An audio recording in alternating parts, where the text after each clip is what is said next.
بابا چرا همه جا تاریکه؟ من میترسم.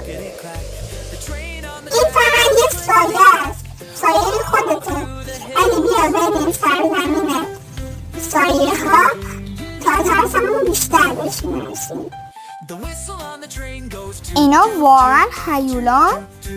یا فقط خیالات منه؟ سایه ها گاهی فقط توی ذهن ما هستن. اگه باشون حرف بزنی کم کم کوچیک میشن.